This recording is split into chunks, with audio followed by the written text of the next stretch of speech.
message. We should talk about Baked Alaska. I'm afraid we're going to have to talk about Baked Alaska. I don't want to pick on Baked Alaska. Baked who? I'm going to have to. Is that guy still alive? Well, that's very mean to say. Yes, he's still alive. I'm sorry. I did not mean it in that way. Yeah, I mean, I almost hate picking on Baked Alaska, to be honest, because he is I got to know him, and he's a funny character. I really don't have anything against him. It kind of pains me to attack him, to be honest. And he's never, I don't think he's ever attacked me. So I also don't want to make anything personal with Baked Alaska, but come on, man. He's just been doing some complete silliness and going on Irony Bro channels. And I mean, I'm just kind of like, all right, dude. I caught a couple of his cringe music videos, and that was enough for me with Baked Alaska. Like, I liked what he was doing before with the Internet Blood Sports, and he was a great host. I thought he was very respectful. He like you said, he treated you with tremendous respect, and I thought he was a good host there. But then he did a couple streams where he tried to debate people on his own, and he really showed that he's more of like, and not an insult to Andy Worski, but he's more along those lines. And for one reason or another, he just didn't stick to making good content once he went to California. And once he had that one stream there where he was celebrating in front of the camera, and he stopped uploading, and I just completely tuned out from there. Yeah, I don't know all of the drama, the behind the scenes stuff with him, but I remember people were really mad at him. I think because he was policing his chat room or something, and I was kind of like, all right, well, whatever. But yeah, I think the interesting thing with Baked is, well, let's just start with Baked. He's connected to Milo. He worked for Milo.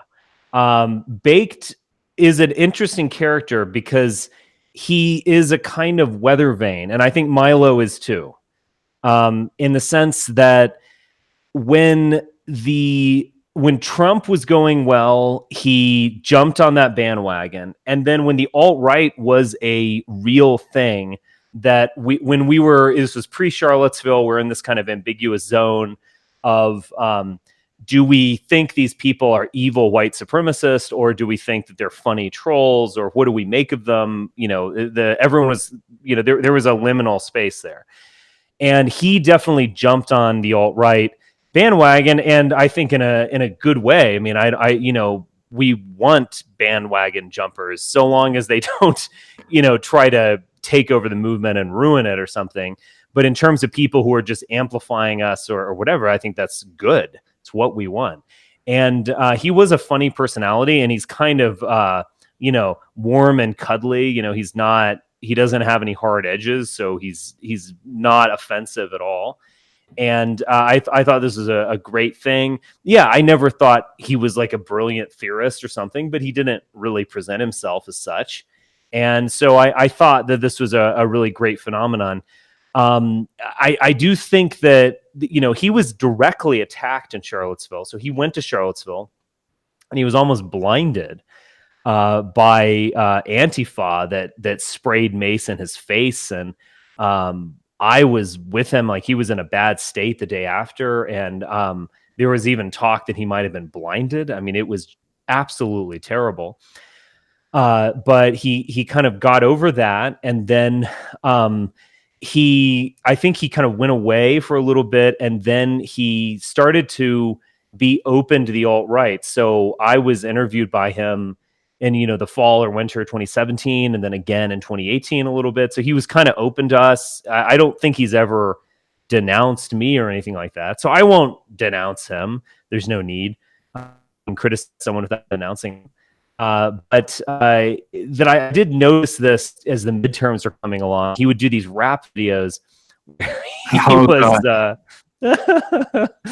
was like, I guess, kind of ironic, but almost not ironic enough. Like, it was almost a sincere rap video about how the Trump movement is all about love. And and stuff like this. When I first watched it, I thought he was just making fun of himself, and then halfway through the video, I'm like, no, this is a legit attempt at making a cool video.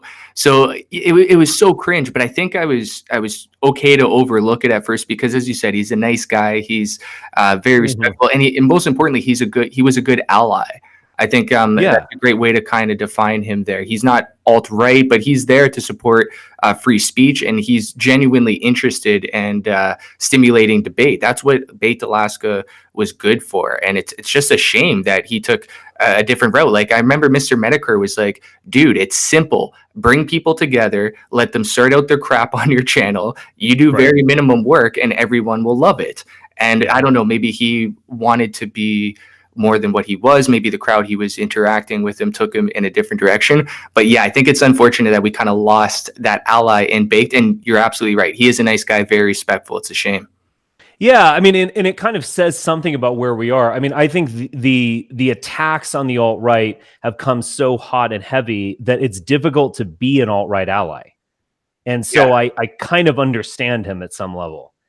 As you can see, we are very fair people on this live stream. We don't get into, needless drama or anything.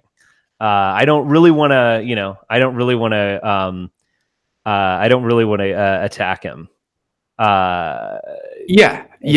And there's a difference between, having a little bit of fun. And if somebody gives you a cheap shot, if they're going to throw sand in your eyes and fight without gloves on, at some point, you kind of got to be willing to play by a different set of rules. And I think applying proper rules to individuals that treat you with respect, that's a very, very admirable thing to do. So I think that's kind of what we're doing here with Baked. And at the beginning, when I said, is Baked still alive? I know he kind of went through some hard times emotionally, and that's not at all what I meant. Just which is understandable.